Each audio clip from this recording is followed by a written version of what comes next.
Thank you, Mark and Aaron. My name is Eric Hove. I'm the co-director of strategic initiatives. I'm here to talk about what we hope will be our next regional plan, MetroCommon 2050, shaping our region together. It was 13 years ago when this council last adopted our regional plan, Metro Future. Today, we're going to walk through some of the highlights of the MetroCommon plan. I'm joined by my colleagues, Kasia Hart and Emily Torres-Cullinane. We'll have some time for questions and feedback, and then we'll be asking for your vote to adopt this as the next regional plan. The MAPC region is made up of 101 cities and towns, as you all know, each of them with their unique history, specific personalities, and particular challenges. But we also share much in common and depend one another on our success moving forward. The regional plan and our strategic priorities is really what guides our work through MAPC. But the regional plan does more than that. It also sets a course really for the future of our entire region, one that we hope we can achieve by working together. And the technical assistance that we provide to our cities and towns is really directed by our regional plan. And not only the technical assistance, but also our legislative, advocacy, research, and data agendas. And like I said, 13 years ago was when Metro Future was adopted. It set out a bold smart growth vision for the region, one that also calls for much greater regional collaboration across municipal boundaries. And in certain ways, we really have seen significant progress towards these goals in the last 13 years. To take one example, our cities and towns have seen tremendous investments over that period. And to take another, while working across municipal boundaries is never easy, especially in Massachusetts, we have seen unprecedented collaboration as a result of the pandemic response, as evidenced by the MAN Award winners that you heard earlier today. But in recent years, it really has shown a brighter light on both the acute and chronic crises that are unfolding across the region, whether it's the high cost of housing, a transportation system that doesn't work for most of us, great disparities along racial and ethnic lines, and even the climate change impacts that we're seeing even today outside our windows. And this was the stage that we inherited as we sat down to begin the work of MetroCommon 2050. And this plan that we're asking for your vote really was the work of thousands of people working together. We were guided by a dynamic and diverse external advisory committee, a community advisory committee, our executive committee as well. And we talked to people really throughout the region, starting in person with sub-regional events from the North Shore to the South Shore to Metro West. And then as the pandemic hit, we had to pivot to a remote-only online engagement platform. We also met with state municipal leaders, had municipal breakfasts to kick off each of the planning years of the plan. In the first year of planning, we asked people what their visions for the future was. What does Metro Boston look like if we're to succeed? What does our neighborhoods look like? What does our environment, how does our environment work? And then we moved into year two, where we asked people and explored what we believe are our biggest challenges that we have to overcome to meet that vision, as well as the greatest opportunities that we can build on as we move forward. We also introduced the concept of key uncertainties. How can we adapt when things that we're not planning for show up, including growth projections on a variety of scales over time. And in the last year, we really focused on the actions needed to get us to the goals. Not only the actions that MAPC can take, but the actions that our state legislature and our city and town governments can take as well. And we really sought to create a plan that people are excited to implement. We wanted to provide a sense of agency and hope for the future, that we're not just victims of what happens through external forces, but that we have the ability and the wherewithal to shape the future that we really want. And building on the core tenets of MetroCommon of smart growth and regional collaboration, we also set out to really center equity and resiliency as two more core tenets of both MAPC's work and what we hope will happen in the long term for our region. And finally, when it comes to implementation, we're not able to implement this plan alone. We're going to have to maintain and build strong relationships, again, with the cities and towns, state officials, and community-based organizations to really push this agenda forward and to realize our shared dreams. We set out to establish that bold yet achievable long-term goals for the region. It's going to take a lot of hard work to get there, but I'm convinced that we can do it. As I mentioned just a little bit ago, we introduced uncertainties and projections for future growth. And we spent a lot of time really developing products, web tools, and research to help our allies, our stakeholders, and our constituents, our cities and towns, help to better understand the dynamics that are at play in our region, and also to help them in implementing their local priorities as well. And finally, we set out to really push the envelope on recommendations that we can act on in the short term in the next 2 to 6 years that will set us on that path for long-term success. And the last year and a half was unexpected, to say the least.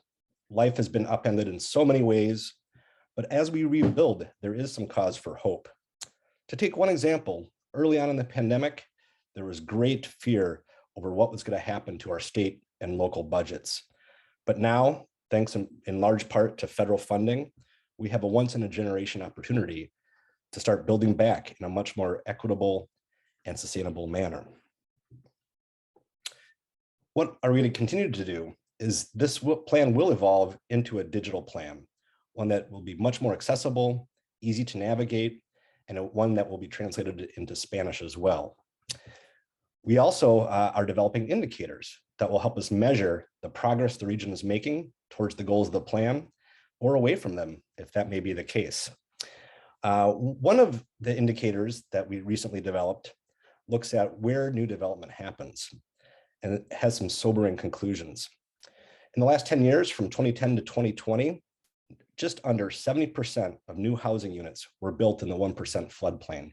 That's 9,000 units of new housing that's vulnerable to climate impacts. And what about commercial development? Nearly 60% of commercial development was also located and constructed in these same floodplains. And here's the vision that we laid out, the vision that we heard as we talked to people throughout the region. What do they want for transportation? What do they want from climate? We actually really do want to hit net zero sooner the better in order to limit the impacts of climate change. We want healthy and safe neighborhoods. We want to give people the ability to thrive and to pass on wealth to future generations. And finally, our action areas are the main organization of the plan. These, again, are the topic areas that we heard have the greatest opportunities as well as the greatest challenges that we must overcome in the years ahead. And in these action areas, we also commissioned artists to help tell stories, to help shed a new light and to put a human face on these challenges and opportunities that we explored. And finally, they are the container for the recommendations or the actions to get us on the path to success. And with that, I'm going to turn it over to Kasia Hart, who's going to talk through the recommendations. Thank you. Thank you so much, Eric. Again, my name is Kasia Hart, and I'm a policy analyst with the Government Affairs team. First, I just want to give a special shout out to Lizzie Wyatt, who's our Government Affairs Director, who co-led the development of the policy recommendations with me. I also just want to take a minute and give kudos to all of the staff that worked on these 20 policy chapters. I know I personally learned so much from their expertise, and I'm just so grateful for their patience and their persistence as we work through the many drafts of the recommendations and ultimately got to the final drafts that we are sharing with you today. This process also leaned on the expertise and the experience of so many people from outside of the agency that Mark and Eric have already spoken to, but just want to speak for a moment on all of the engagement that happened around the recommendations specifically.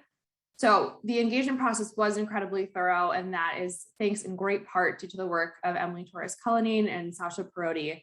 But we conducted focus groups for all 20 policy chapters, meeting with policy experts and advocates and members of partner organizations.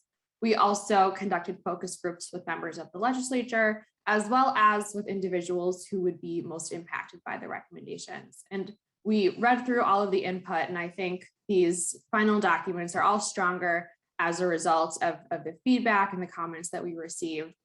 So I just want to put a little bit of emphasis on all of the people that have played a role in getting us to where we are today. Next slide, please.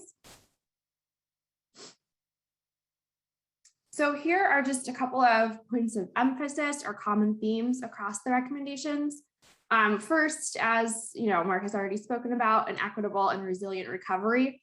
The recommendations are one of the shorter term components of the plan. And so while the plan is MetroCommon 2050, the policy recommendations are intended to be implemented on a shorter timeline, closer to 2030 or so. We know we're going to be in recovery for a long time and feeling the economic consequences of the pandemic for a long time. So it was important to us that we address that head on in the plan. And we really think about how we are confronting some of the inequities that have been laid bare over the past 18 months. We also wanted to make sure that we're addressing root causes. So this is a common theme that emerged in all of our focus groups. We were really encouraged not to just put band-aids on different issues, not to focus on the symptoms of a problem, but instead it uses as an opportunity to start to chip away at some of the structural issues that lead to the inequities that we see today. So another common theme is addressing synergies or connections across different recommendations.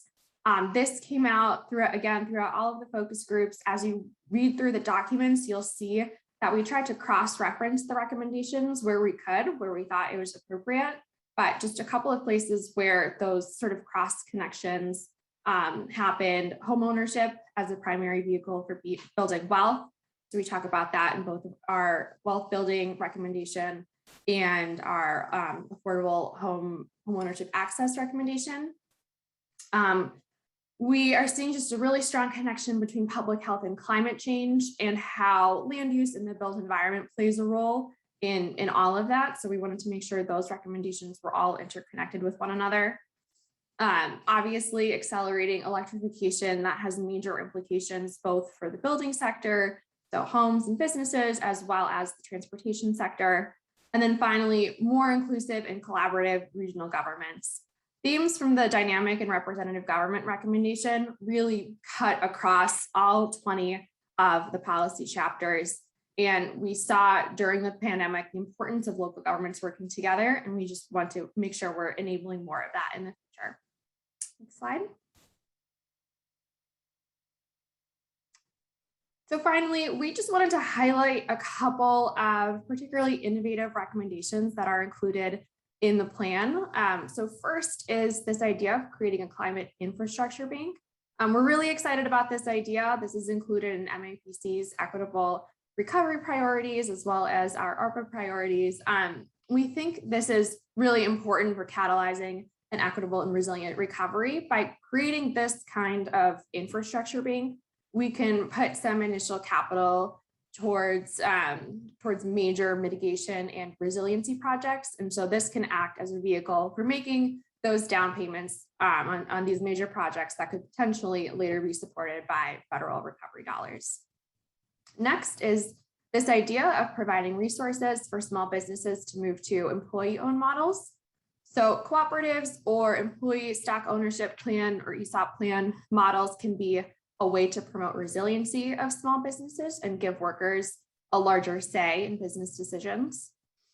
Next, we have a recommendation around establishing a clean energy community benefits fund and a commission on energy justice. So funds for clean energy, the fund specifically would be used to make investments in clean energy infrastructure and environmental justice communities and in other communities that have been historically prevented from accessing clean energy. And the commission is there to sort of guide the implementation of this fund. Next, this is a very MAPC recommendation, but setting a statewide VMT reduction goal. So climate has really emerged as a common theme across all 20 of the policy chapters. And we know that reducing emissions from transportation is going to rely heavily on electrification, but we felt it was really important to take a holistic approach to this issue and also talk about the implications of land use and transit investments in reducing emissions. So we thought a step forward to advance that goal would be for the Commonwealth to establish a statewide VMT reduction goal. We know reducing VMT also offers a host of benefits in both the environmental, economic, and public health space. And then finally, this last idea about facilitating public banking, this was just endorsed by our executive committee, and it will help expand access to financial services for individuals and small businesses, and also ensure that banks are meeting community-specific needs. So I think with that, if you want to go to the next slide, I'm going to turn things over to Emily Torres-Cullinane to give you a preview of what is next. Thank you so much, Kasia, and thank you so much, Eric, for this morning's presentation. So upon adopting MetroCommon, when we can do the vote, we will be kicking off MetroCommon 2050 2U, a series of local conversations and presentations of the regional plan. What does that mean for you, your municipality, agency, or organization? Well, we'd like to come to you and discuss the recommendations in depth. We'll tailor the content to your needs, your schedule, and your shared priorities. We are happy to present at public or internal meetings with governmental or non-governmental bodies. Everyone has a role in making our region a more equitable and sustainable region. From here on in, we are also looking to partner with you. We want to know, what MetroCommon recommendations do you care deeply about? What priorities do you share with the plan? How can we work together to elevate certain components of the plan? We are looking for anyone that would like to advocate for MetroCommon and collaborate on its implementation. Please reach out to us if you're interested to discuss that a little bit more. I also want to add a quick note here on the plan's products that you can use in your work. Eric mentioned some of them. When we started the design of MetroCommon, you asked for research and web tools, messaging support, and best practices and policy ideas. We encourage you to use the research that was done throughout this planning process. Some examples include the housing submarkets, the diversity deficit report, and the zoning atlas. We encourage you to use the storytelling pieces, such as the short film Living Together, the At Home in Boston video, and the action area illustrations that we've been sharing in MEPC Matters monthly. They will also be on the digital hub. And we encourage you to explore and use the best practices and policy ideas in the recommendations. MEPC has already actually started to incorporate some of them into our current policy agenda. And lastly, in the spring, we will be rolling out MetroCommon with a formal in-person kickoff event and media campaign. We'll be translating our documents and making sure to share back the plan with everyone that participated in the building of the regional plan. So stay tuned for those details and how you can participate. Next slide. So what does implementation look like and what role can you play? Sign up for the MetroCommon to You presentation by clicking on the link that Sasha is going to add into the chat, or contact Eric Hove. Endorse the plan. For example, one of our external advisory committee members, James Fuccione, the senior director at the Massachusetts Healthy Aging Collaborative, has already moved to adopt MetroCommon 2050, making it an age-friendly plan. Join the rollout event in the spring. We would love to see you in person. And if you would like to present or speak, please let us know. Share the plan widely with your constituents, peers, and collaborators. This spring, we'll have social media cards for you to post and share. And hopefully sooner than that, we can send out the website, the digital hub, that you can also share with your colleagues. And partner with us. I can't say that enough. This endeavor can be achieved. However, MAPC cannot do it on our own. We need you. We need your support. We need your action. Once adopted, you become the implementers of this plan. All right, so with that, I thank you all and I pass it on to Erin, I believe.